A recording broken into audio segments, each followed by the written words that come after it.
Welcome to Perceptions Today podcast, where we discuss consciousness in all forms. March 2023, episode 43, Cosmic Librarian, known as Darlene McFadden, roundtable discussion about time, part 2. Cosmic Librarian has experience in synchronicities, precognition, time slips, UFOs, memories of other lives, as well as many other so-called paranormal events. Participants knew it was being recorded. And I know I won't talk about what this one was, but there was a moment a few years ago when I saw a news story and I went, oh my God, it was physical and I did not expect it. And since that time, a lot of things have come to pass that I felt all at one time. All this bad stuff that was coming, I felt at one time in my body, and it was, and I felt it at other times in other places, but I don't know how to describe it, but it definitely, Myron, you're right, it's physical. It affects you physically. There's an old expression, the body doesn't. No, it doesn't. And you can intellectualize all you want, but if your body is feeling it, you're going to feel it, and it's going to really upset your body and your system. Oh, that even happens to your dog or your cat. I mean, if they get scared or something, their hair stands on end. I mean, they feel it physically. Their fear is also a physical thing for them. So, yeah. Well, think about the vibration. You hear something that's like some beautiful, and all of a sudden the hair on your arms stands up. I mean, or you see some beautiful, you just can't deal with it. So your body reacts to it. So that's another thing that we've sort of lost. We don't feel our bodies much. And, we do it all with our head. It's all brain stuff. It's all thinking. So what happened to intuition, sensation, and feeling? Jung's quartet of consciousness. And thinking is the one that everybody's using. And I think if you just use thinking, it's not going to work. You can't think your way out of a feeling. You have to feel it. You can't think your way out of a sensation. You have to feel it. If you can't think your way out of any of those aspects of consciousness except by experiencing. And most people just don't. It's interesting you say that, because I have no feeling on right side of my body. See, right. None at all. I feel things differently now physically. I don't think Myron knows why. I think you might just have to give a quick explanation. Oh, me? Basically, I had a stroke 2.5 years ago. It was in my thalamus, and it basically, everything on the right side of my body, I have no feeling on the right side of my body. I can move my hands, and I can walk with a cane now. I couldn't even, I was in a wheelchair, then I went to a walker, then I went to a cane, and I've been doing that for a little while now. But but I don't feel anything on this side. So when I walk and move this foot, it's because my brain is telling it what to do, but I'm not feeling it.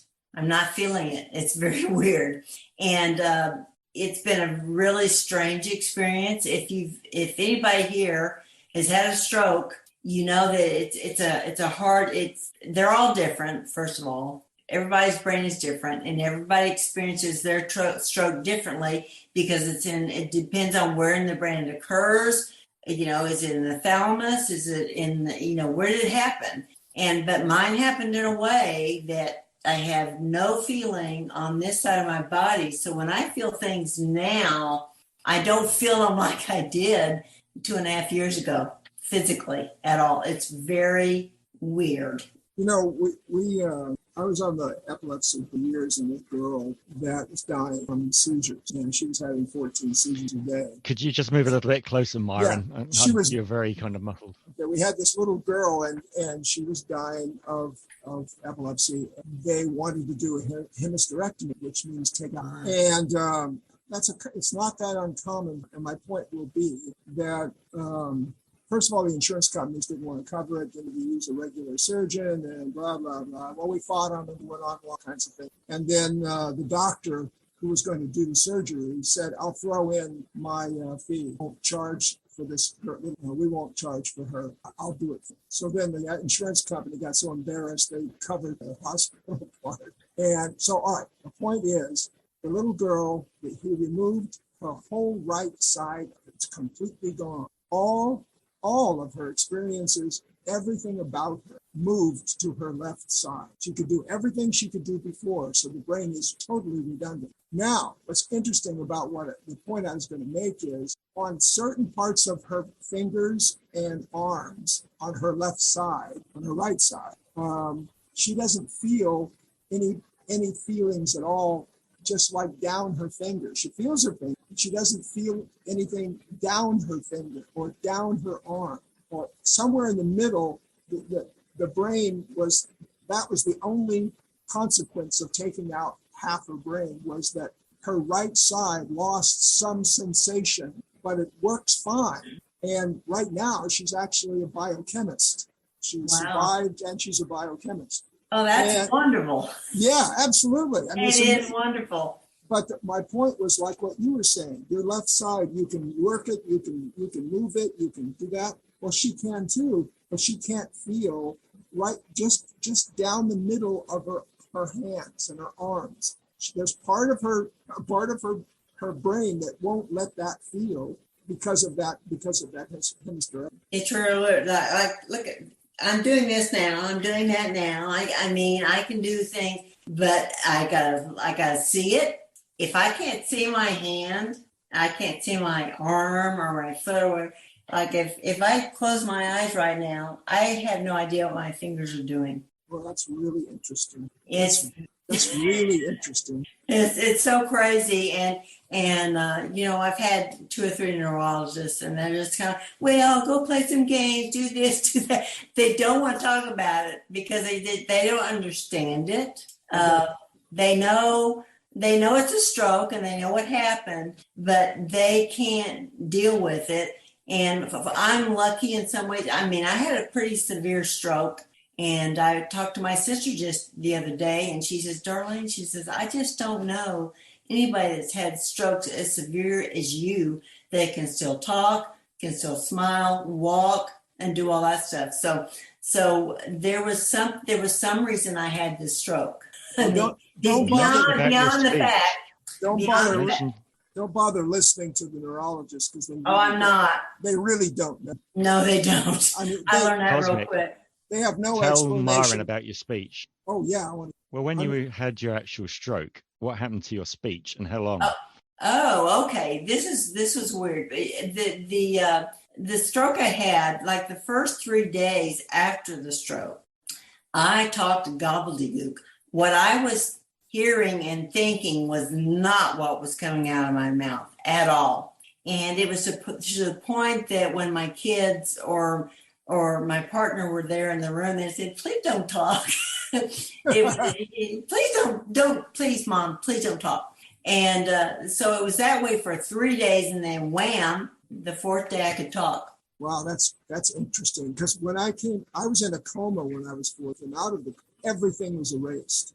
Everything that I knew, everybody I knew, everything that I experienced, everything is erased. And I had to relearn everything.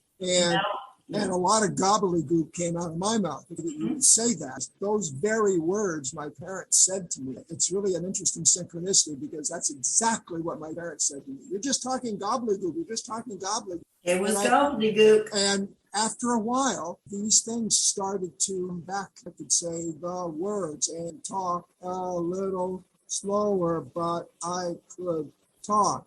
And then I got better at it. And it took about a year for me to get all of my speech back and to be able to communicate reason as well, to figure things out. It took about a year. So I understand what you're talking about. My dad had 2 strokes. So I feel like I was blessed that I was able to talk again, and my brain seems to work the same. I don't notice my brain working any different. I mean, I think the same, and I have pretty good memory. You can ask Paul. I've been, talking to Paul back and forth for several years, actually, either by Twitter or in person. And, that part of me now I'm older now. I'm 69. So, yeah, I have little issues with memory. But we all have that. Yeah, I know we all do this.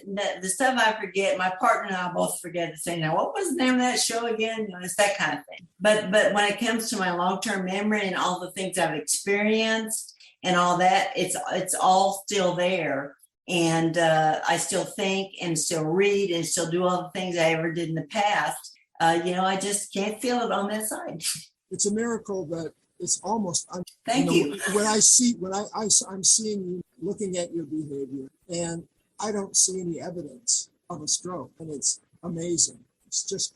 Well, thank you. I'll tell you something. About 6 months after I had the stroke, I went to an event for a friend of mine, and I was sitting in a chair. And I was just sitting there, and some friends that I knew before came and sat down and started talking to me. And they go, "What have you been up to?" I said, "Well, I just had a real severe stroke." They go, "Really?" They had no idea. Now, if you see me with my hand, which I can't do a whole lot with, but if you see me walk, well, there's something going on there. But when it comes to communicating and all the other stuff, I mean, I'm still here. I'm still here. You're definitely still the same, which is great. And also it comes under that bad category of the invisible illness, when people are looking for something which is, plaster cast, etc., to really show you've got a problem. That's when people don't really understand invisible things. The thing, like I remember when I stayed with my son and his wife for about the first month after I got out of rehab for a month. I stayed with them, and I can tell you that I told my kids and my partner too. I said, if I start doing certain things, will you alert me? And I remember alert me. Like I had gotten into the habit of doing this. And my son goes, "Mom," he says, "are you realizing that you're holding your shoulder like that?" I said, "No." And so now I made a conscious effort after the stroke to be as normal as possible, to try to, I can't hide this stuff, and I still go out in public, at least as much as I can with COVID out there. But, it's like this. I can still do that. I can't feel it, but I can do it.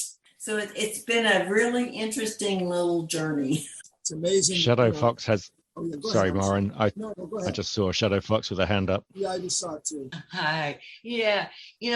Cosmic Librarian, I honestly, I understand that frustration, especially when you're with trying to speak or anything like what you were saying was not, coming out right. When I was 3 years old, I pretty much had that same experience. I had to learn how to talk all over again. Wow. And mine took longer. I was from like 3 years old. And I remember even being in kindergarten. Kindergarten was about the time when I really recognized, the speech patternings and stuff, because my mother couldn't understand, because even when I started to speak, I came out with a Brooklyn accent. Okay. And there were certain words, like, for instance, my brother used to get so upset with me because I could not say breakfast. And can I just ask, Shadow Fox, did you have anybody, or were you from Brooklyn in the first part, or did it just naturally come out from TV watching or something else? No, we had no TV. And there was nothing. That's why my mother could not understand how the accent, the Brooklyn accent, like I would say "car" for a car. Oh, and it was really? So spontaneous. So where are you from? Yeah, I'm from Upper New York, and yeah. And what was really strange about that, and what was so frustrating, is because my brother would say breakfast, say breck, and I'd say breck, and then say fast, and I'd say fast, and he'd say, now put them together, breakfast. I could not tie those two words together to make the one word. And when I was in kindergarten, we used to have a show and tell, and my family had just gotten a new car, and so it was story time. So I thought I would participate, and I could not get that train of thought out, and all I kept saying was new car. And I was highly embarrassed. And it was at that point where, you have to think about it, because every single thing that I knew, tactile, you touch a lamp, you can identify, you learn that language, like that's a lamp, that's how you say lamp. I could not do that. And it was extremely frustrating. A lot of it was, at the point where I remember tugging on my grandmother's apron. Back then they wore aprons, and I would pull on her apron, and it was to the point I had an aunt that was deaf, and she was actually suggesting that I kind of learn some sign language to help. And in the refrigerator, they had apple cider.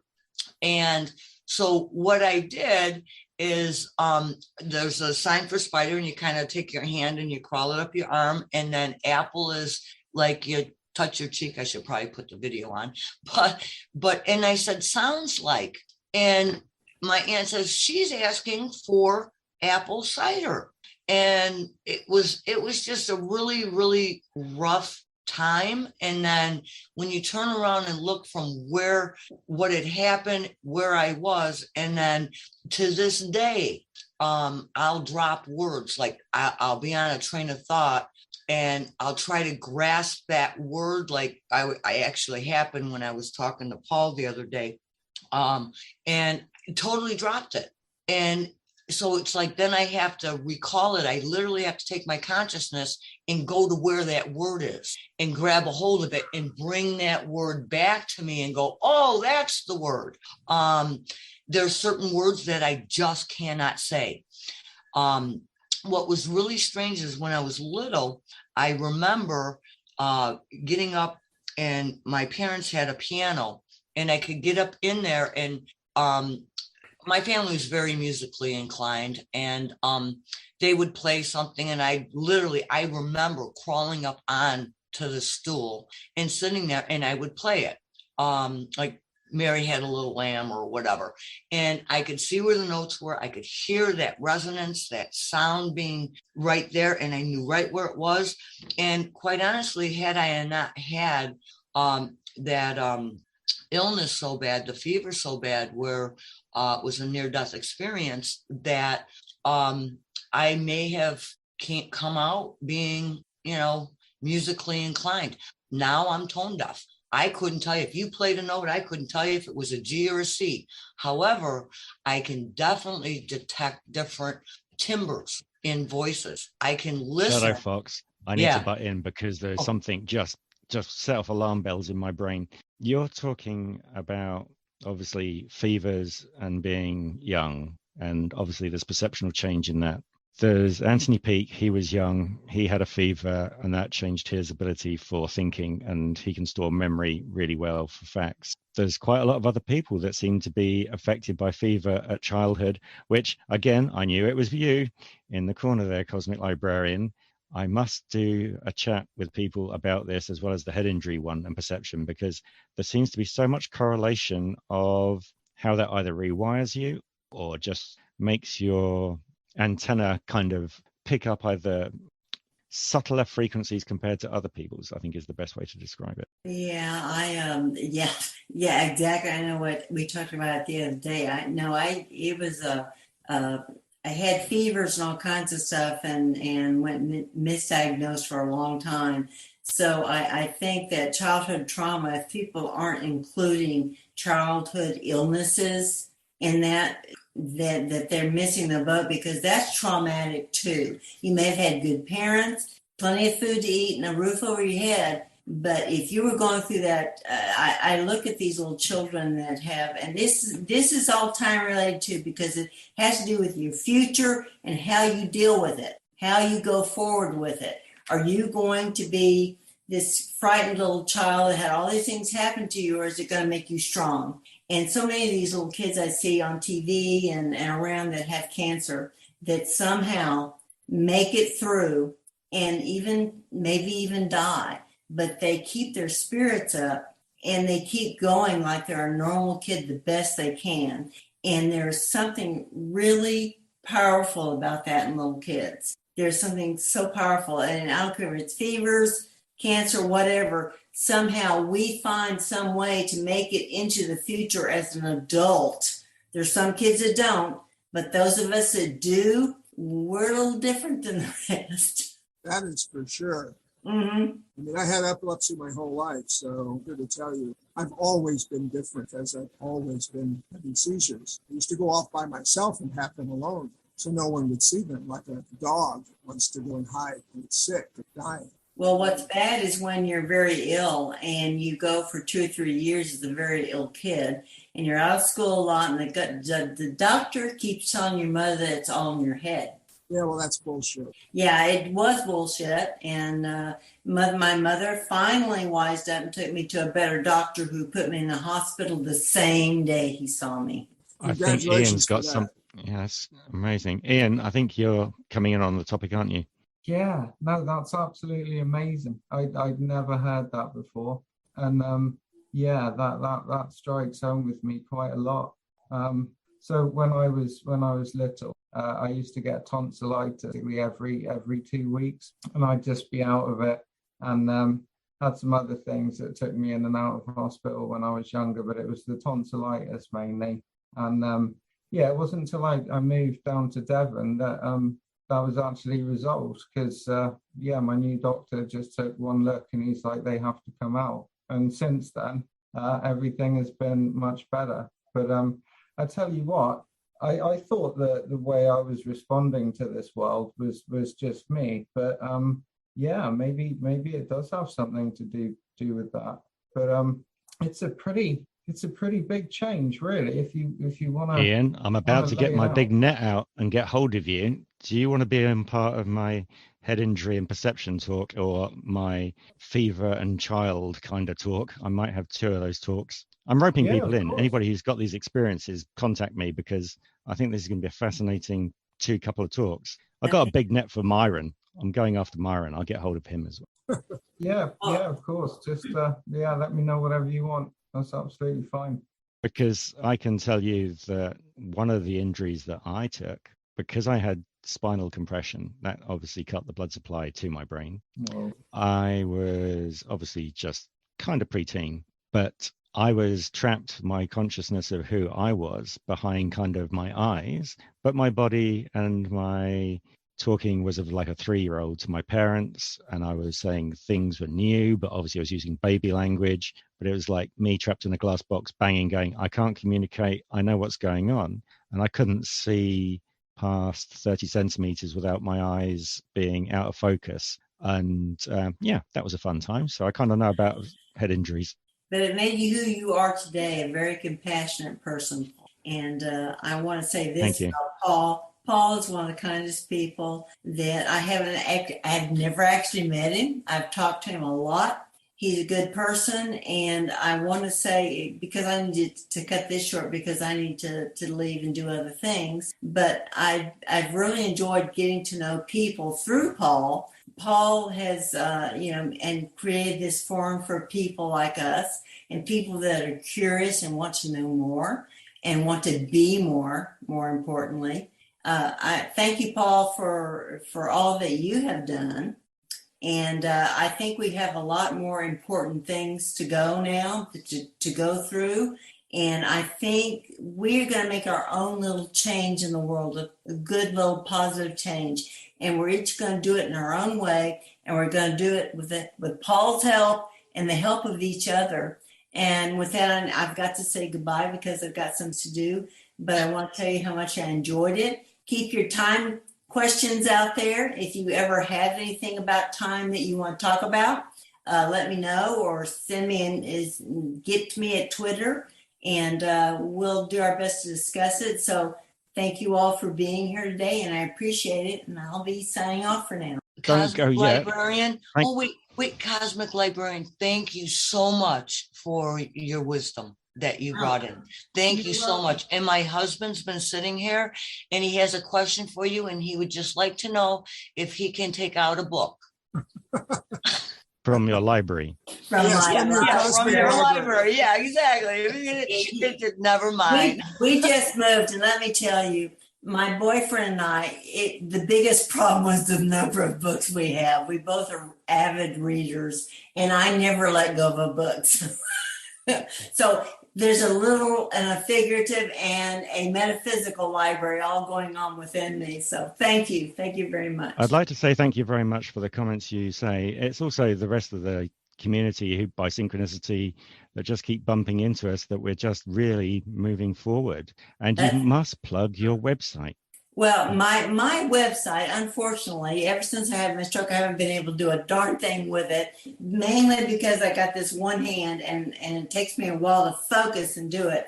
But you can find my site at cosmiclibrarian.com, as long as you're aware that I haven't been able to do anything on it in about 2 years. But I haven't taken it down yet because I do plan on getting it back up there and get it running and get some interesting things up there for everybody.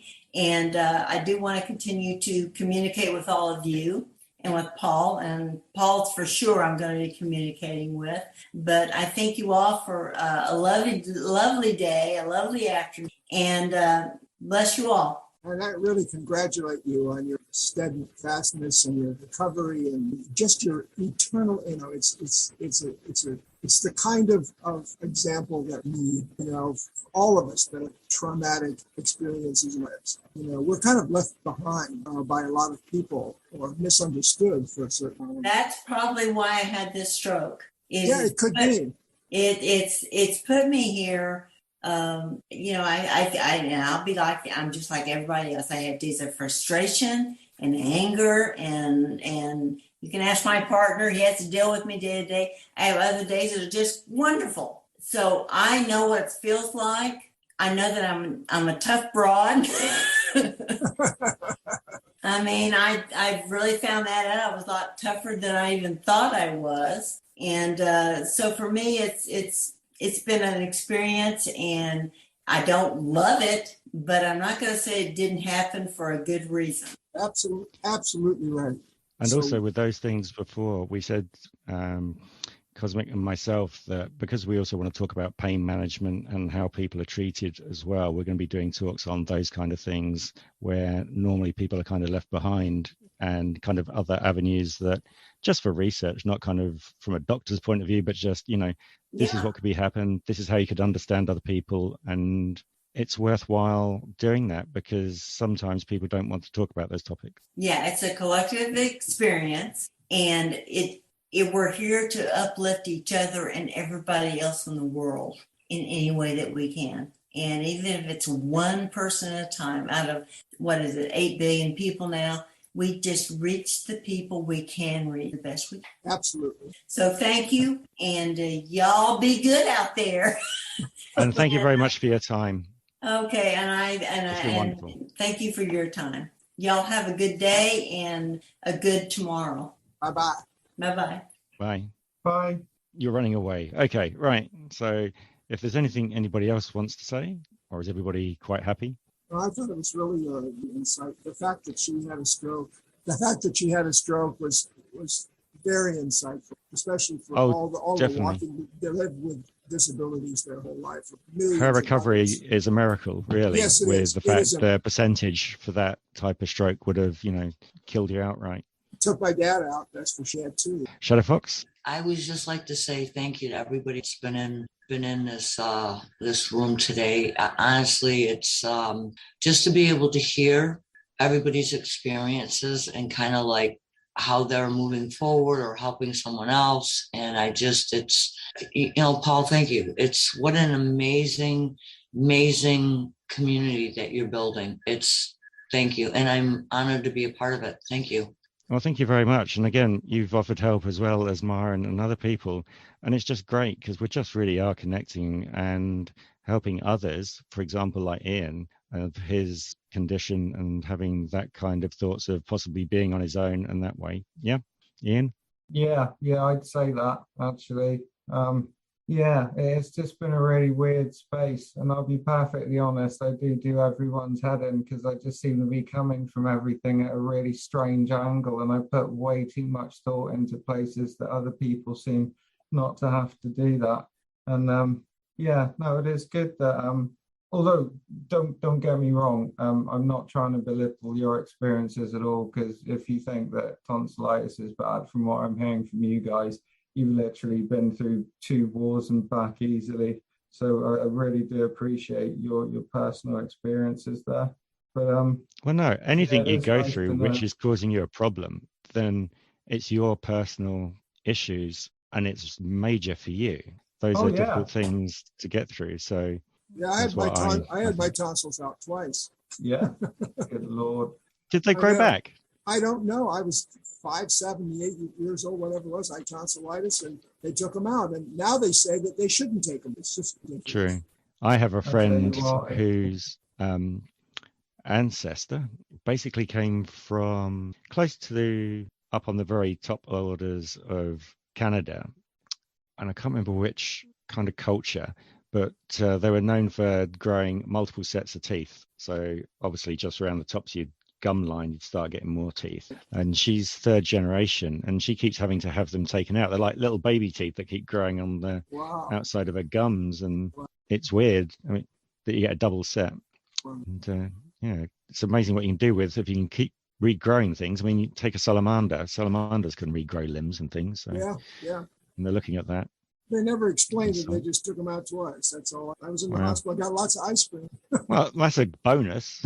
Yeah, they always give you ice cream, so I got lots of ice cream. That was the good. I tell you what, if I had to have had mine out twice, I think I would have rather had the consequences of an early death. I did not enjoy that one bit. No, I can't say that I enjoyed it. I've got to go, and it was really great. And thanks for letting me know about this. I mean, and I actually got in, which is a miracle. Oh, definitely. After yesterday, when an hour it took you with the complications with Zoom itself.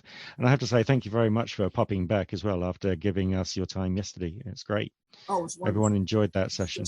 Shadow Fox, good night, goodbye. God bless. Ian, goodbye. Graybeard and anybody else. Goodbye, Brian. Thank you. Good night. Yes, thank Mrs. you. Calabash. Okay, bye. See you soon. Anybody know that expression, good night, Mrs. Calabash, where you are? No. Oh, you guys are not old in this. It was a show that this actor always said that because it was a lady took care of him. He didn't know where she was, how else. So he always said, Mrs. Calabash, this lady that took care of where she is, he was just giving recognition. So I'm kind of giving recognition to this whole Mrs. Calabash. That's very kind of you. I think we'd all remember the one about the Waltons and saying good night to everybody, and John Boy was always the last one. Yeah, the Waltons actually was related to my brother. He was married to the daughter, so we were involved in that show all the time. We were. Well, that's a synchronicity for me to pull that out of my head. Absolutely, absolutely. Yeah, we not only that, but we also was also married to the sister. So my brother was married to Will. We spent lots of time. I mean, Will Gear actually memorized The Leaves of Grass, the whole thing, and then he did it on Broadway. I mean, it's just incredible that he could be. That is an impressive feat. That he could play him on Broadway. All those. It was just a. Anyway, that's enough. I got to go. Goodbye and God bless. Until the next time. Thank you very much again. I'll see you. Okay, bye. Greybeard, anybody else who's got mute, you can unmute yourselves, and we're quite happy to talk for a little bit, probably 10 minutes or so if you want. Yeah, did you ever hear Goodnight Gracie? Was that yes. George Burns, I think? Yeah, definitely George Burns, yeah. Yeah. I was brought up on the old films as well, which is great. Yeah. We were just talking a few weeks ago about Blithe Spirit by Noel Coward. Oh, yeah, okay. Yeah. Oh, no, it was so funny when my husband came in here. He goes, who was talking? And I said, Cosmic Librarian. He goes, oh my goodness, can you ask her if I can take out a book? I was like, oh, it was just cute. She's a sweetheart. Oh yeah, she is just amazing. She really is, yeah. We've discussed so much, and we're having the actual stroke itself. I was so kind of concerned because you're on the other side of the world and you can't do anything about it. And suddenly she went dormant, and I didn't hear for such a long time.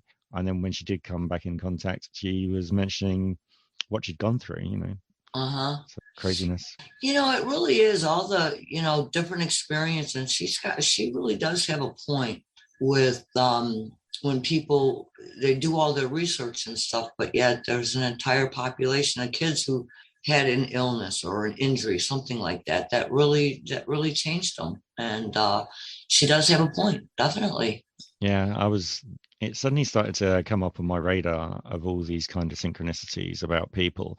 Obviously, I'm going to find those percentages are real, some of them, because you're going to get that in any population. But a majority of the people who have gone through those things exhibit either learning gifts afterwards, or they see the world in a different way. And it's just sort of kind of connecting up the dots in a way. It's strange. I mean, Greybeard, you would know this, wouldn't you? Yeah, definitely. Paul, that was a weird little micro synchronicity, I guess, if you want to. I was literally just thinking that myself. I was just running that through my head, and how it's so interesting to me that through all these conversations and within this community that you host here, how many people that are gifted now all went through some sort of medical trauma. And it's just alarming to me in a way, in a positive way, because, when, I have been go through, having seizures myself, and then more recent trauma. You kind of feel like you're on the outside when you talk to everyone, and, your peers and people around you and your family, because, no one else really has those injuries. But now talking to, to people like yourselves, and then see that, like-minded people all went through something, it really makes you feel part of the community. It feels great. So I find that really interesting as well. We could probably make a whole full body if we're very lucky that's healthy. Yeah, right. Oh my goodness. Don't spoil my illusion, Ian. You can try, buddy, but you don't want to take the head part from me, trust. I think I'm sorry, go ahead. Oh, no, I was overcutting you. I always have to watch out for this. It's the fun with delays, you see.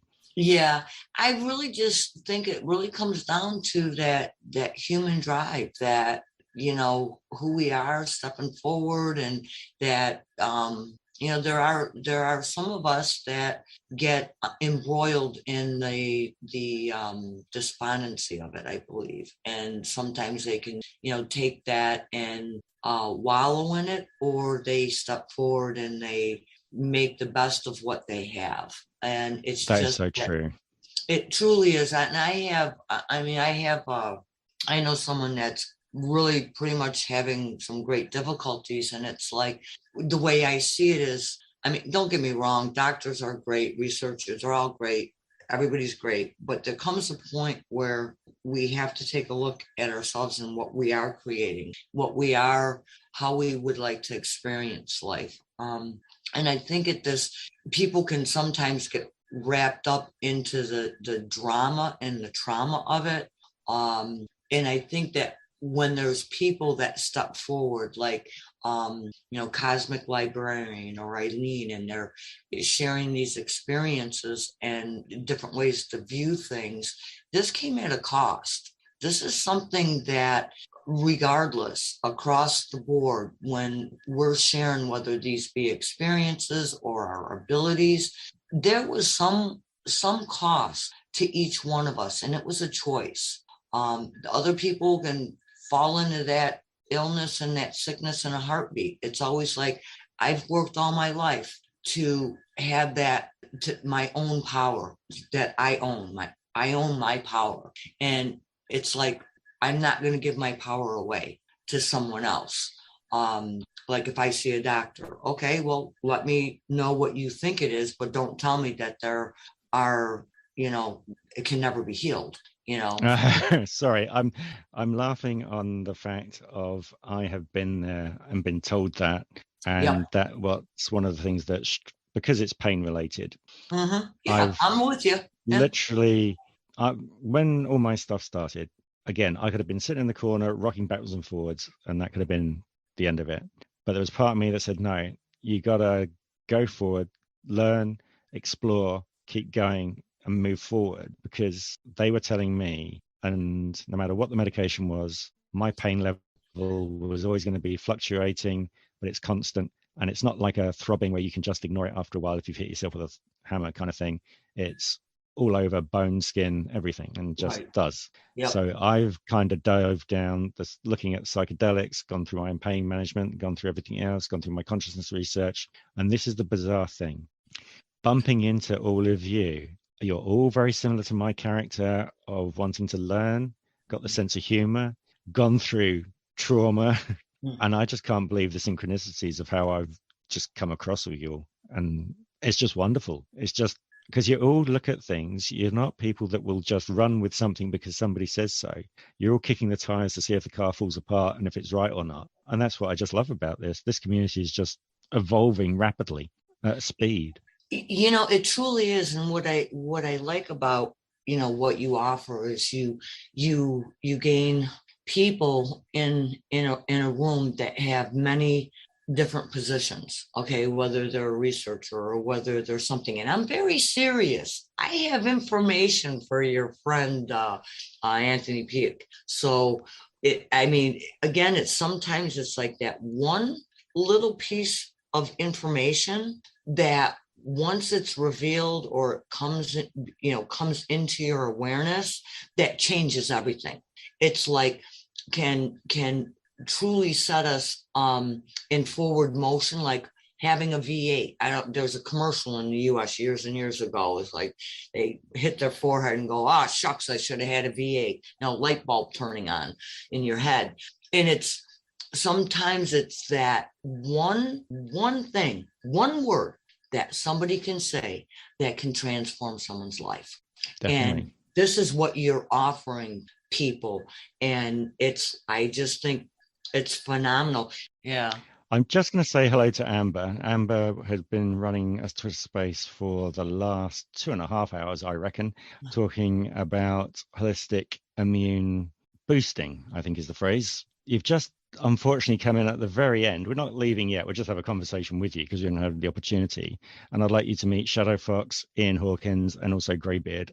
Everyone, this is Amber. Please give a small introduction of yourself. Hello, everyone. I'm happy to be in this space. Like you said, I just got done hosting a Twitter space for about 4 hours, but after being told about what was going to be discussed on this Zoom call, I was like, I at least want to just go and, share energy. I am a traditional healer using traditional methods historically used by Indigenous and Black Americans in the Southeast. Some of the traditions are kind of known as hoodoo and other things like that.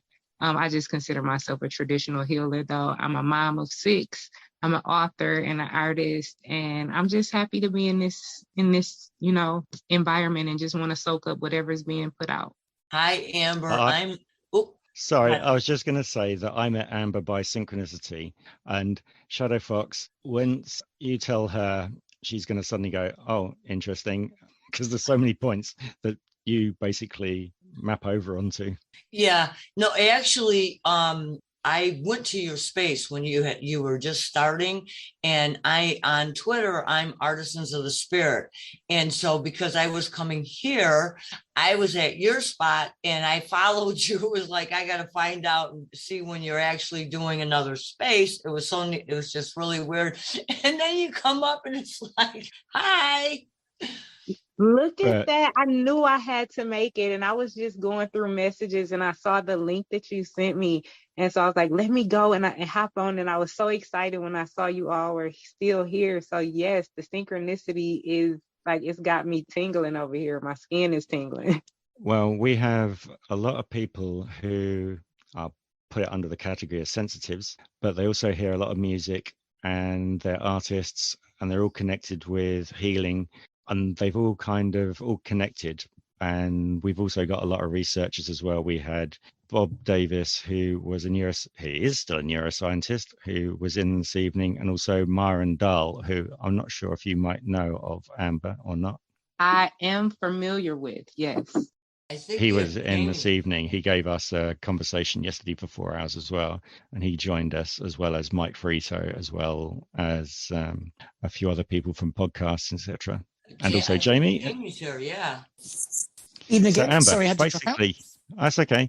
Amber, you're basically in the same location of yourself. It's quite funny. There's so much overlap between all of us. I think it's just a good place to be. It must be where I'm supposed to be today. I'm just over here smiling, cheesing by myself because it's like the amazing thing about technology is that it affords us these opportunities to connect with people that we might have never connected with even though we may all be sending out energy and feeling it, we wouldn't have, really been able to know and be able to share ideas in space. So I'm just excited. I got to ask you, in your spaces, do you bump into, so without looking for them, again, you've titled your spaces, but you suddenly find that you connect with quite a number of the people easily? I think it does. It seems to flow, except for the trolls who come through, You can keep yours. I haven't got any yet. You can keep your trolls. Oh my goodness. They are like, it's like, who has this amount of time? And I wish that I could have some of that time to do that. But no, everybody seems to flow really well and connect really well. And there seems to have been some really amazing connections and collaborations that are coming out of some of the spaces. And so that really makes me feel good to see people who met in a certain space collaborating on something outside of that space. And also, I feel that in the last 2 months, possibly yours has accelerated as well. Your connections, whether it be inside Twitter space or outside. Oh, yes, they have. And, it seems that I'm making more meaningful connections. I'm making more connections that make sense in life instead of just, connecting for connection space. It's connection sake. It seems like every connection is like this new Lego block that's being added, that's building this amazing environment, and just sitting back and watching it. And then there are also people who are moving out of my space who I, assumed would be there for a longer period of time. And they just easily kind of, without any friction, were moved out of my space because I guess they weren't for the greater good of what's going to be in the future. So that's kind of how it's been for me. Okay, that's interesting because what's been happening since the end of September, the acceleration of myself bumping into synchronistically people that are, everyone is interested in consciousness, but I've got so many overlaps with the people in the room just by coincidental being in the right place at the right time and not scheduling it. And it's quite freaky. Even Shadow Fox will say this. Oh, yeah. And, Amber, it's really neat because we were just talking about, we were in a space last night and there's 3 of us were collaborating. We're going to be doing some different information on healing. I thought there's a doctor too that's going to be in there. But what you're speaking about, we were talking about last night, and it has to do with quality as opposed to quantity. And it's the people are going to be drawn to us. And we're coming forward, and those people that were in our space, if they're leaving, they may have gotten what they had required at that point in time, but the vibration is so much different. They're not going to be able to stay there. And I did my first podcast, and I was supposed to have a co-host. Well, my co-host, we had difficulties, and I kind of did it by myself. It was like I had no idea what buttons. So that was a lot of fun. So this one, we have 3 of us are coming together. We're collaborating. And I was so looking forward to listening to what you had to say, Amber, and I was going to be here. So it's kind of like synchronicity. It all works out, but it is quality. It truly is quality. I could care if I have 50,000, Twitter people that follow me or not. It's if I have 10 that gain something from what I have to say, then that means they're going to do something with it. That is definitely the way to be. And by Greybeard, I just said that. Okay, Jamie, I would like you to introduce yourself to Shadow Fox, Ian, and also Amber, and tell them about your other sister organization as well. Oh, hi. So I'm Jamie, and my that's a good start. I like the fact you got that piece of information correct. I was fiddling with buttons to make sure I was actually speaking properly. That was why I was nervous. Just going, am I on? Yeah. So I'm Jamie. My particular fascination, which has become a thing on the internet at the moment, is that I like Atlantis and the history around Atlantis and flood myths and that. I like ancient history generally, but I've now gone down the rabbit hole of the various flood myths that are talked about in things like the Bible and the Atlantis stories and what they are and what they mean. I think I've probably only talked about Atlantis on your call so far, Paul. I've not talked about the others yet, I don't think. But I came into this space. I'm not even sure how I found this one, but I've been following this for a while. Is that suitable enough plug, Paul? Yes, I was coming back to the button. It took me a while to get there. But the fact that you have to give me her correct name, because it's Lady Liminal, but she's Becky something or other with a W for the hum. Yes. I'm not sure what her surname is. I just know her as Beck W.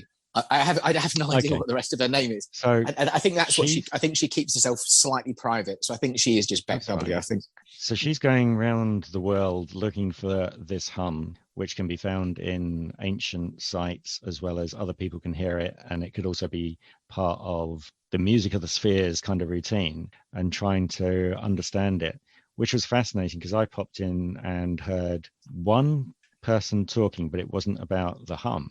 But when she was starting to talk about it, it kind of links in that I'm oversensitive in hearing. So I get ear filters that I put in to take the decibel down to make me comfortable and not feel overstimulated, etc. But I started hearing this hum. I thought I was going slightly off my trolley, as you do. And it was at different points, different places in the room, different places in the house, different places around where I lived. And it wasn't near kind of populated areas. It wasn't near railway lines. It wasn't near power lines. And it was happening all different things. And I went to somebody else's place and I started hearing it there. And I was obviously, at the times I've been asking people, can you hear this? And they go, no. I go, I'm standing here now. I can hear it, but it's not over here. It's over here. So then I went over to another continent and I was staying out in basically a valley where there was no aircraft going over it, no large roads, no power lines or anything. And I started hearing it there. Then I thought, fine, I'm getting out of this house. I'm walking down to a field and I'm trying to figure out what's going on. And it had gone at certain points, but at certain points I pick it up again. And so I've been trying to investigate that on my own for years. And then when I started listening to her talking about the hum, and I was thinking, yeah, that's interesting and fascinating because obviously in America, sorry, Shadow Fox, I didn't see your hand up. They've got things like that in places where there's loud bangs either in the sky or under the ground as well, which all could be tectonic as well. But Shadow Fox? Yeah, I was just wondering, Jamie, if you could please repeat, like on Twitter. I'm on Twitter, but I'm listed as Artisans of the Spirit. And because I would like to, if you're having some, space or whatever, or how I can kind of connect with you or whatever. I don't know if you could post it in the chat or how I'm going to find you, or maybe Paul. I will put a direct message to Jamie now. Yeah, if you could do that, just so I don't. Yeah, I'm fine. I haven't quite worked out how to post in the chat yet, Paul. So I'm quite happy with you. No, it's okay. No, I've posted in Twitter direct messaging to yourself, so that works there. And what I will do is I will find Amber and I will find obviously Artisan on the messages and put your links for Edgeways into them. I'm already following you, Shadow Fox. You are following me? Yeah, I think we've been in a couple of Twitter spaces. Because I recognize your voice as well. That was why I wondered. Oh my goodness, this is so crazy. In fact, you've been with me, Jamie. You've been with me when she's been talking to me. Yeah, I'm saying I said you already follow me. Okay. Yeah. That's because you were talking one night. I think I should have a V8. It's probably that time warp thing going on here.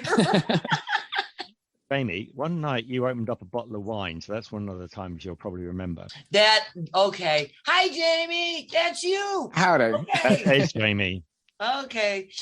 Listen, guys, I'm gonna take my leave here, but it's been fantastic sharing some time with you guys, and a couple of laughs. So thank you. Oh, it's always a pleasure. I will speak to you obviously very soon.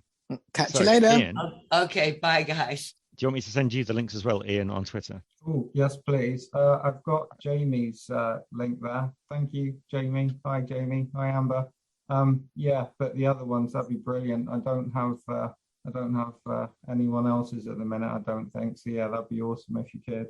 They are now coming. Amber just disappeared. Did she say anything? Yeah. No, she just literally just disappeared. I wonder if she's got technical issues. I don't think she's the kind of person that would have just bounced.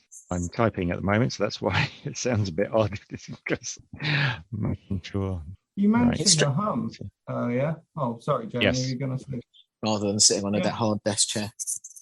I can appreciate that, sir. Yeah, that actually makes a lot of sense. My bum has gone to sleep, I swear. But it's been worth it. But, as long as you're not been bored. No. It's been absolutely fantastic, Paul, for real. But yeah, going back to that hum. Yeah, I've been experiencing that more noticeably in the morning at home when it's really quiet. But yeah, it's really and it's a strange. baseline. Like you said, sorry. It's a baseline hum. It's not something which fluctuates. Yeah. It's just constant, and it's like annoying. And the problem is your human skull, as well as the rest of you, is a natural resonator. So you're actually picking it up through skin and bone. That's what I think is happening. Yeah, I might agree with you there. I don't think it's a sound per se, more like a vibration. But it's weird. Probably around infrasound. It's kind of that kind of infrasoundy. It doesn't scare you because infrasound scares you, but it's that kind of low pitch. Yeah, it's almost like, it's really hard to describe. It's not a buzzing. It's not like a bass note. It's just a hum. And I thought it was to do with some of the electricals we've got in the house. But then I've noticed, as like you say, I walk around and some places I can hear it and other places I can't. And I think that goes for a little bit outside as well. But yeah, it's really interesting. I reckon, obviously, the planet has obviously got the capability of producing its own sounds and infrasound and stuff like that. But there's atmospherics and other strange things. And one of the odd things, as when you're talking to people about it, they will just look at you and go, "What's up with you?" I mean, can you hear sometimes electrical plugs, the fuse humming in some of them? Yes. Yeah. Good. You're one of me. You're one of me. Yeah, electricity freaks me out, but yeah, I can hear. I forget what it was that I was using, but I've got something here. But yeah, you can absolutely, you can almost feel the electricity, but yeah, you can hear it and but you can be and all of that. You can be about 20 foot away from the plug and you can hear the fuse. Right. So the high pitch on the fuse. I thought that was just something that everybody experienced, but obviously as you got older, you wouldn't hear that as much. I've got damage to my nervous system. My nervous system is turned up to 12 and plus. So I'm not sure whether it's that's made me, super antenna for those kind of things. Jamie, can you hear like the fuses in plugs? Sometimes I can. Okay. That's good. Yes, I've particularly sharp hearing as well, which when I used to work as a bingo caller, which is of a help. So I've done a lot. Sorry, I'm just trying to see the combination between high pitched noises and bingo calling, which is great. Yeah, continue until you get to that link. I'm sorry, my imagination has just gone wild and crazy. No, the reason being is because I've got such sharp hearing that it's very handy when you're listening to people calling out when they can't come up. Because if you're in a huge hall full of 3,000 people and you hear a little voice calling out, very, very handy. It's a qualifying criteria to be a decent bingo caller to have very sharp hearing, because sometimes there's little old ladies who might be like 95 at the back who just go, "Ow!" And you've just got to be able to pick up those tiny noises. And that was part of the reason why I got the job, because they give you a hearing test. But it's funny chatting to a couple of my friends, because when I'm chatting to friends, I find there'll be times where I glance away and they look up, "What can you hear?" I went, "I don't know, I can hear something." And I'll be like, "Can you hear that jet flying over?" Because I live near an RAF base. And they just look at me and go, "No." Like, but it's jet, it's out there. It's like, that's like 7 miles away. So yeah, I find that I've always put that down a little bit. There's some of the kind of Beck's general hum stuff that I don't really understand, but I haven't noticed it. But I do notice the sound of electricity in my house, and sometimes it can be because I've got such sharp hearing. If there's anything that, if I'm at a place where the socket itself is slightly short-circuiting, it's a very, very overwhelming noise for me. Yeah, that's good. I agree. Now we'll just try and find out if you get the hum next. That'd be interesting. Not that you're going to start to psychosomatically start to hear a hum, by the way, now that me and Ian have been mentioning it. You see, that's the crazy thing, that people don't talk about it. And when you do find people that actually do hear it, you go, ah, that's good. I'm not slightly losing my marble. I guess it helps to have some context, because I never actually gave it any thought as I was going about my daily business. It was there and I was like, okay, well, it's something. I don't know what it is, but it's a thing. And now I know it's a thing. And you mentioning it tonight, I'm kind of thinking, well, maybe it is a bit weird, because, yeah, what would be doing that? But yeah, without that sort of conversation, I probably wouldn't have given it a second thought if I had it in 20 seconds time. So yeah. Right. I'm putting into the chat box a podcast called The Penny Royal. And The Penny Royal, have you heard it? Yeah. I think the guy has he was taking quite a long sabbatical, but he's back now. And I think series, his first episode of season 2 should be available. And it is extremely good.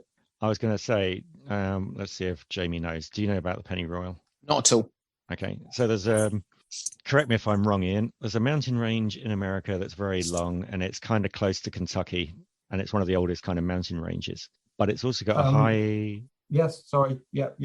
It's got a high quantity of quartz underground. And as you know, if you apply pressure on quartz, it produces electrical stimulation and obviously produces waves above ground. So there's a particular area of a town which has a lot of people which they classify as mental patients, but they ship them over to another town and have the mental institution there. But this guy, his wife, I think, is a nurse who works at this mental hospital, but lives in the same town as he does, where all the people get shipped away from. And one day he's in his room, he's in his bedroom, she's in the bathroom, he can see her through the door, and on the side of the door, about 6 foot up, is a thermostat for the room and kind of like the bathroom. He's watching it, and suddenly the thermostat decides to go away from the door frame about a foot, drops down a foot in a square, comes back again, and then zips back up to its original position on the wall. At this point, he's gone, that shouldn't happen. What have I got? What's happening to me? Blah, blah, blah.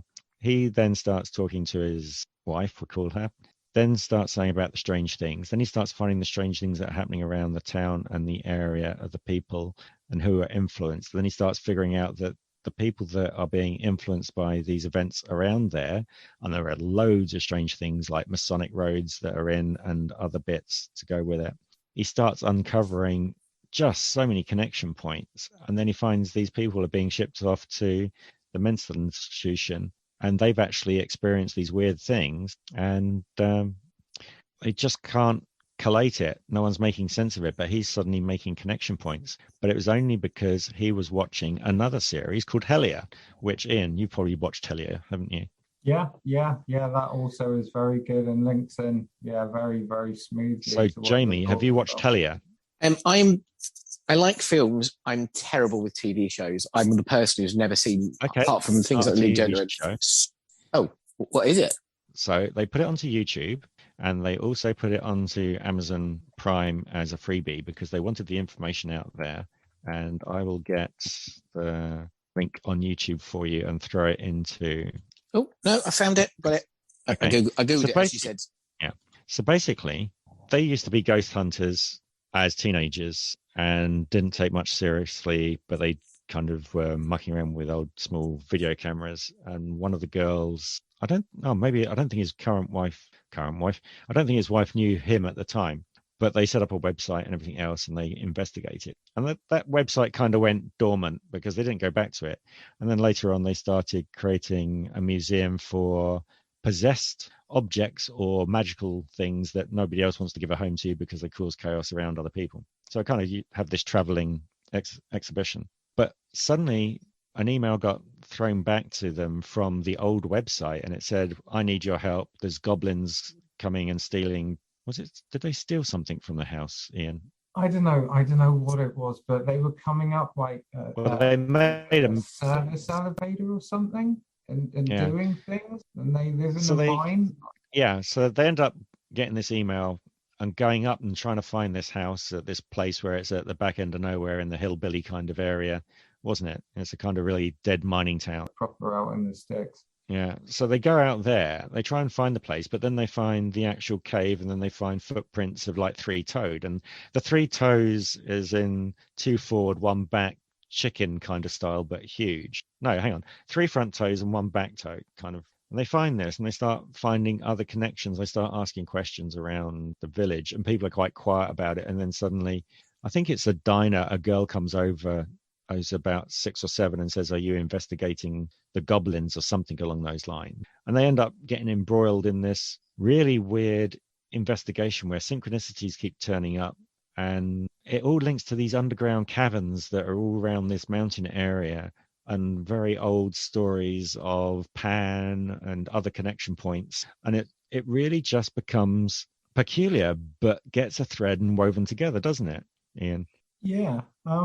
Yeah, you summed it up really, really well. The second season, I think, illustrates the synchronicities really well. It's just a bizarre trip throughout the whole of the season. It's just one thing after another thing after another thing.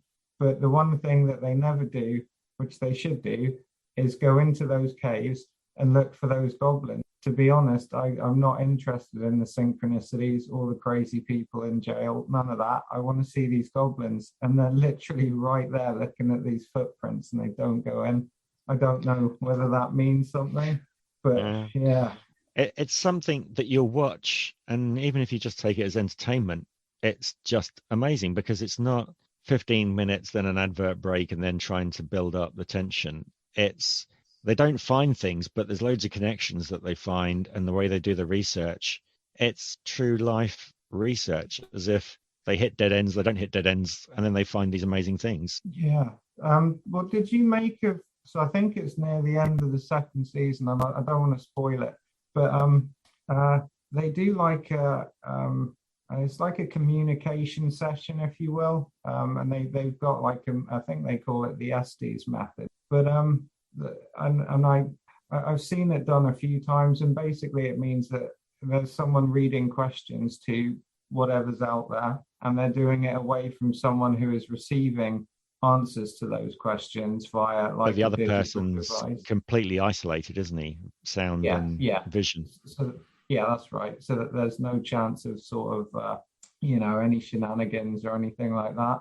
And when I've seen that done in the past on shows, I can't say that I've ever really been convinced that there's coherent messages coming across. It's more like they're just picking up random snippets of words out of this scanner.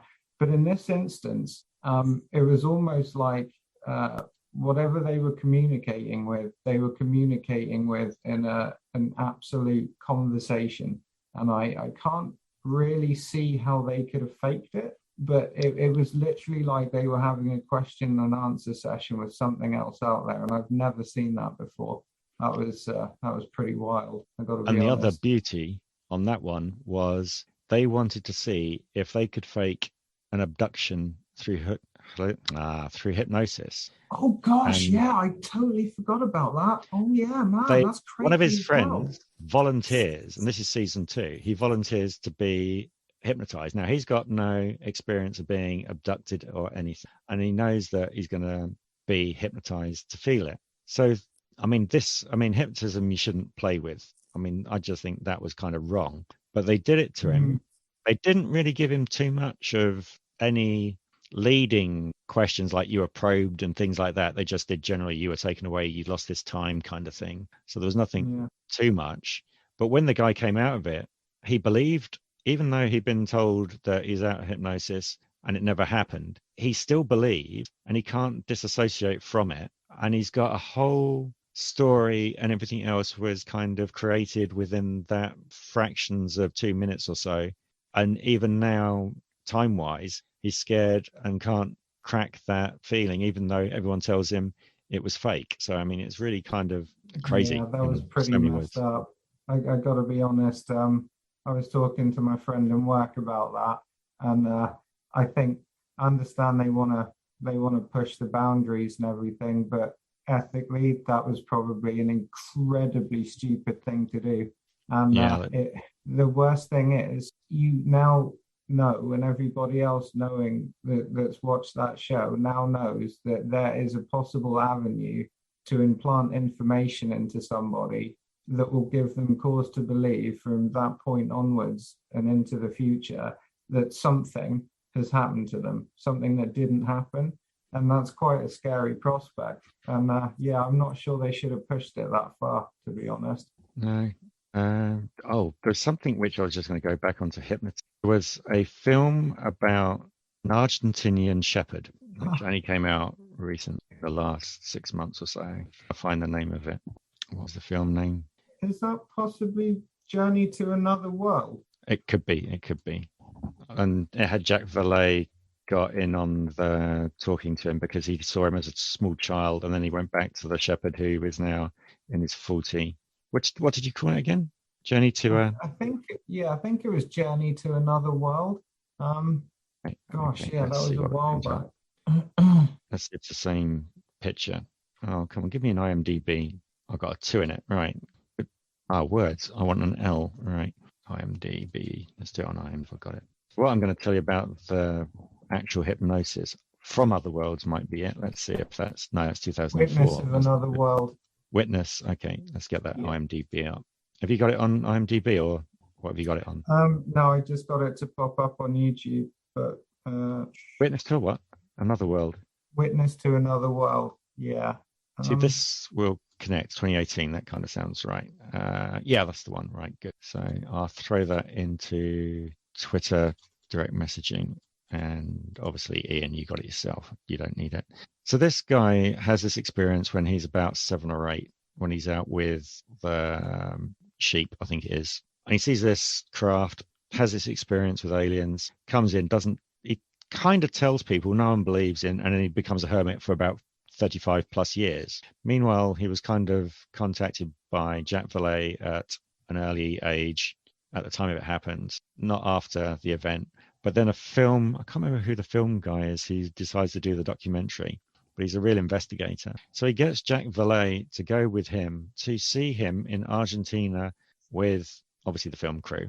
And what they do is they get him in a room, put him in a chair, they got the film crew, and they start to take him back to the event. And a weird thing happens in that room, that the electrical items like the cameras and the lights all lose power, and they all kind of have a semi loss of time, and they can't figure it out. And what happened was they started to talk to him about the event at the point of him contacting. But this weird event of everyone almost like missing time at the point of being questioning, they kind of had a conclusion that maybe when you question a witness or about a UFO abduction, when you're getting into that state, you might be separating time. Instead of going backwards in time, the abduction and the connection to whatever consciousness that they had contact with is happening then at the hypnosis point. So it's happening in real time then. So to you, it's microseconds. To them, it's, whatever long, huge period of time. But you're connecting with some kind of entity or force, which then kind of manifests, which is a fantastic thing to think about as we've been talking about time. Because if you imagine that I put Jamie under hypnosis now, and ask him about an event that happened previously, which hasn't happened, it might actually happen in that hypnotic state of where his consciousness is kind of semi-disconnected from our plane. It leads to lots of speculation. Yeah, that is a crazy thought. My dad, he was a counselling psychologist before he retired, but he used to work in London, and he's done work in the Royal Eye Hospital that they had up there. And I think he may have studied a bit of neuroscience and stuff like that. But when he was talking about the psychology aspect of the human mind and how it works with particular reference to hypnotism, he said that it is just a very strange thing. But so many things are possible with it. You really have to ask some questions here. He was describing, so if you get a person into a hypnotic state and you can walk them forward through in that state as if they are going through a daily life like they would normally do it, and say there's a target that you want to investigate on a Saturday, and the day that you're doing this hypnosis is on a Monday, you can walk them through every day from Monday through to Saturday until the point that they are able to see the target or whatever it is, and they can give you information about it. And provided you've carried out the procedure as close to their natural procedure as it would be as if they were doing it normally and not under hypnosis, there's a good chance what they tell you about that target will turn out to be correct. So I don't even have words for that, but it's definitely playing with something else outside of our regular experience, that's for sure. There's also a guy called Silver, and he wrote a book called Mind Control and how to do your memory and other bits and pieces, but something to Silver. And in one of the events that he was running, a guy walked into a door handle that was like an L-shaped door handle, and it ripped the flesh of his forearm. Bad gash kind of routine. So obviously they went to try and get a bandage for it, but De Silva started talking to him, because this was like a 3-day event and it happened on the Friday, which was like the start point. Started telling him about healing processes and kind of using hypnosis, and the gash was kind of half closed by Saturday, kind of accelerated the healing process. And it's amazing what you can kind of force the body to do. I know. I think this is I don't want to be silly about it. And if you want to take a quick example, just pick the Bible and some of the teachings that are said to have come from Jesus about how you can perform miracles. But whatever condition we experience as humans now, it has completely disconnected us from the actual reality of how much control we really do have over this our physical nature and everything else. Definitely. Because there's also the plasticity where people have actually used hypnosis and said to the person while they're under, you've just been burnt by water, and their body just reacts and actually produces the blister and the wound. And they've also done it with whips and said, you've been whipped on the back X amount of times, and you can see that wound, not torn skin, but you can see it, the actual whip lines. The body has actually produced what it thinks has happened to it. Because it's the same with like sports people. You tell them to imagine doing a sport, they actually practice better in their mind rather than physically taking it out. Yeah, I did hear that actually a few years ago. It's very interesting, the possibilities of what's going on there. I don't want to say I'm confident, but when people do talk about higher consciousness and things like that, I think that's where you may be shifting yourself to when you're putting yourself into these hypnotic states. And potentially when you, say, experience weirdness in your reality as you're wandering around, whatever is in your environment is maybe triggering some sort of low-level hypnotic response in you. I don't know. There's a lot of talk of infrasound and things like that having major physiological effects if you hit the right frequency. I don't know if it's as sort of simple as that, but it is, because they used it in the 1950s for horror movies in cinemas, and what they they used it for soundtracks. So when there was a scare coming up, prior to that, they would pump out infrasound into the actual theatre, and it would scare the bejesus out of people because their body, your hearing can't pick it up, but you get on an edge and you get anxious, and it really did cause problems. They had to stop doing it, obviously. I went to sorry. I was going to say that I went to, there's I don't know if it's still in London, but there was a haunted house attraction in London, and they use infrasound in the same way. What they do is that as you're walking around, they have walls that are sort of have the reverberations behind them. So they're essentially elevating your heart rate as you're going around. So before they start doing the jump scares, you're already scared because they've sort of meddled with your body so much. It was a fantastic experience. I loved it because I love being scared. We know it's safe, so I like the movies that scare me. So to walk around a place where they guarantee that you're scared and you will jump, you think, what's the worst they can do? But I could feel it because I'm quite sensitive. I'm quite sensory, and as we were walking around, I could sense what they were doing. I was like, right, that's what's going to go on here, is it? So I knew that it was coming. It's a very odd experience being scared when you're not being scared. And then, of course, by the point you've got such elevated, you're already kind of almost tingling, and then stuff starts jumping out all over the place. Yeah, it was just absolutely brilliant. I can't remember. It was near Leicester Square. I have to think what it was called. I went there when I was 18, and I'm not 18 anymore. It's a long time ago. But I'll try and remember what it's called and see if I can Google it and find if it's still there. But it was absolutely genius, because the whole point was that you didn't go in there and they made it. They essentially told you that they were going to terrify you completely. So it's almost like enter at your own risk. But like the funfair ones, they go, "Oh, we're going to scare you on this ghost train." You think, "Oh, whatever." But this one, they really had done the science. It really was good.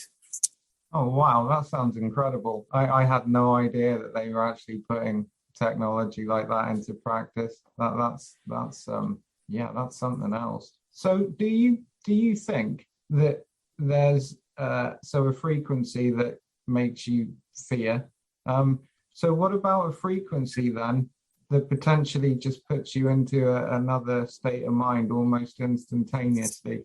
Yes, I would say that, well, not instantaneously. If you got the Icarus from like the shamanic kind of sounds, and also possibly the Tibetan throat, is it the Tibetan throat singers? Yeah, I think so. Yeah, I've heard of that. And yeah, you've got the Native Americans as well, which obviously have the ability to increase frequency. And again, everything is just energy.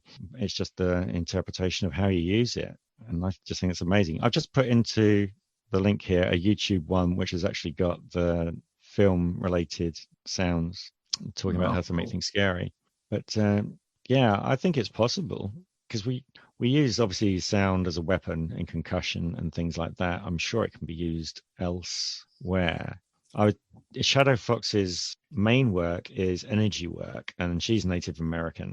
Her husband is also an energy worker. She uses light and he uses sound and vibration. And they were talking about how they can change their own body chemistry to kind of give you that transcendental kind of state, which is interesting, but also they can use it to help others get to that point as well. So that's interesting. I think I've heard of people being able to regulate their metabolisms like that. And well, you got Wim Hof and things like that. So yeah.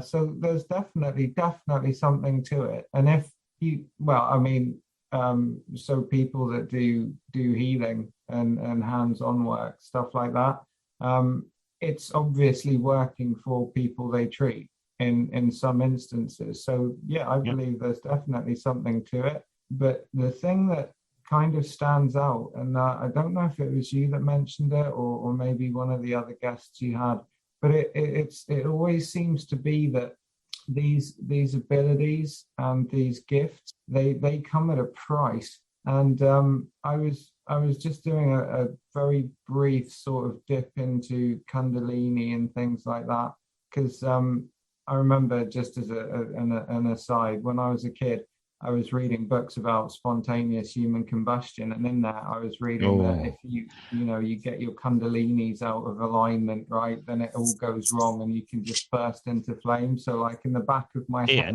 I got to ask you, what kind of rough decades are you in? How do you mean? Sorry. What's your age roughly, give or take? You don't have to be precise. Oh, roughly. Oh, I'm 42. So you might have been reading The Unexplained as a magazine about the paranormal and seeing the good old spontaneous combustion of the leg and the black photograph of the chair. I also read that. Yeah, I thought you'd be on that page as well. Yeah, those images, they will be burned in my mind forever. Like, I wasn't expecting that. No pun intended. Say that again. Sorry, I missed no pun intended. Burned into your mind. Yeah, no, definitely no pun intended. But it's the shin bone. Yeah. It was the slipper on the end of it that got me though. It was like, oh my God, she was literally just sat there minding her own business. Now the only thing that's left is like a slipper on a foot. I was like, if that's what happens when your internals get out of whack, then yeah, that's nightmare fuel. Who is it that was said that if you could actually trigger all the atoms in a human body to, I think it's split, you could actually destroy the universe. It's kind of, there's so much power contained within the number of atoms within the body. And again, there's more atoms in the body than there are stars or something along those lines, or some kind of it gets strange pretty thing. heavy like that. I think the equation there is Einstein's equation, isn't it? So energy equals mass times the speed of light squared. So a tiny little bit of mass squared by 300,000 meters per second squared, you're going to get a massive, massive amount of energy for it. So yeah, if you detonated a person, you would obliterate this planet potentially. Definitely. Yeah, it's amazing, isn't it? And yet all that energy is bound up in something that we can perceive as being solid and rigid and doing things. It's crazy. It's just like one massive Meccano set with loads of spaces in between. And you're just going, how do you anchor consciousness into that? Because there's no kind of, this is the little screw that holds consciousness into your body, and attach that thread there. It's quite amusing. It always makes me contemplate. And again, it's nice the fact that most of the people that we contemplate this with can have those conversations, because it is kind of out there on the fringe part, but you're not going too far and diving off the edge of the world kind of routine, which is quite good. No, I think it helps that all you guys have like I don't know how to describe it, but I think, and from what I hear, I don't know, it sounds like you all have very sort of visual kind of thought process. So when someone's saying about, like you just saying about how atoms being like a Meccano set with lots of space in between, like I think it helps if you can actually try and have a picture of what's going on in your head and explore it that way, because just trying to look at it and think about the words, it doesn't really do it justice. No, it's one of those things that, because I trained people in other jobs and things like that, you had to try and figure a way to get them to have concepts and also pitch it at the right level if you're training them in something completely new. And if you want to try and get a framework going on, instead of spending, 12 minutes trying to explain something, you just want to go, right, is this going to work? And then over time, you can kind of pick it up pretty quick to try and refocus your concept ideas. And when I've been doing the Twitter space ones, and some of the complex things I've been looking at, and I've delved in, and I've gone, yeah, that should be easy to explain to people. Then I go, no, actually, I've been studying this for far too many years. I got to really break this down.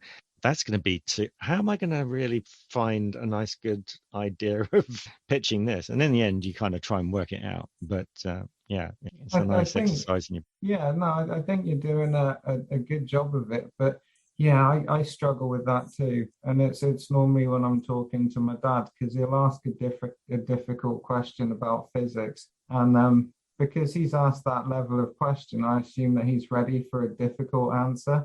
And yeah, it really helps if you can go from what you want to describe and just put it into a nice simple package. Doesn't need to have math, needs to involve like nice simple concepts like numbers of animals or like fluffy cows in a field, something that people can relate to, because you go at it from the angle that you're familiar with and understand, and yeah, people just look at you like you're mad. One of the good things is I got a family member who wants every answer that I ever give in 3 words or less. And they will just ramble for years and never get to a point. And every time I try to explain something, it's like, I'm into word 2, and oh, shut up, what do you really mean? It's like, well, hang on, I've got to lay the groundwork. Oh my lord. Yeah, when I used to work probably should do that. When I used to work at the MOD, there was one of our contractors who, he was brilliant, very meticulous data person, but he'd send an email through and it would come through and be like 20 pages, like all the analysis for data. He was a proper data guy. And I used to respond back to the emails, and all the response back was TWOL, which was, I said, for 10 words or less. So he got used to it. Essentially, it became like almost like the TLDR of, right, at the very start of the email, you need to put something very succinct so I know what I'm about to read, and then I'll read it. But don't let me have to read the whole email to then go back through it again to know what the point is you're actually making. And it became a thing in the region we worked in, that anyone sending emails, TWOL became our acronym for our local area. Yeah, I've come across verbosity. Yeah, I've also got another friend who is not a fast thinker, doesn't start off with object, subject, verb as a sentence, will use little words, and you spend 5 minutes waiting for a framework to just where am I going with this sentence? And you can walk away and come back, and they still haven't got there yet. But it's just the way they process. And then they will finally, after 5 minutes, get round to it. But you're thinking, I need to kind of anchor into something first to kind of start, building my little Lego blocks of what this conversation really is and what's it about. And then you just realize that everyone really thinks differently to how you do. Yeah, that's definitely something I'm learning right now. But yeah, I just find myself being like so frustrated, and I'm like, dude, why don't you just do that? Why are you messing about like this? And then I realize it's because pretty much my entire life I've just thought about every single thing till there is literally nothing else to think about. And that's why it is that I don't have to expend too much energy thinking about it when I come to do it, because I've been doing that for the last 40 years, right? Yeah. But it's probably good that not everyone thinks the same way, because if I met other people that were like me, there'd only be one person left standing at the end of it. It would just be a horrible, horrible place. Do you know what I mean? True. Let's see. Just trying to work out. So both of you obviously must have done project work in manners to see if you can break things, to see if things don't work properly when you're actually creating it. Yeah. Yeah. Whether it be software design or some other kind of thing. You don't just build something and think it's going to work first time. I use a phrase in emails a lot at work, which is testing response is not testing capacity. And I respond to quite a lot of emails with people saying, well, we tested it. Yeah, one person at 3:00 on a Sunday does not mean it works. Let's try and break it. Yeah. Yeah. Yeah. Because if you're going to put it out there, if you're a programmer or a software designer, and I've been that and I've been other things which needed projects to be done, you can write it to do exactly what it's meant to do. And it functions. That's great. As soon as you interject a human into it who's going to bang other keys or put the wrong input into it or try doing something else to it, you got to try and see how you break it and stop it from being broken. And there's a lot of that when you start talking to people. And it's always fascinating because a lot of people only want to think from A to B. They don't want to try and wiggle around all the other letters to try and get to B that's been put at the end of Z. You just have to learn your communication skills and figuring out whether you've got the patience before that kind of thing. Yeah, that's quite a good way of putting it. Yeah, I understand that. Which reminds me of very terrible jokes, and I'm sorry to do this to you because this was an awful one. I was told a joke today. Someone on a call, completely, we were just messing about. Someone said, I only know 25 letters in the alphabet. I don't know why. And I just get out. That's exactly my response to it. I went, get out. Just I'm not laughing because that was funny. I'm just laughing because I pity you so much. Oh my God. To help our research and understanding, leave Perceptions Today's podcast reviews, subscribe to the podcast, along with the other social media accounts, and share. Come and join our live events. That way we can get together and have thoughtful discussions along with advancing our understanding of concepts as we go along.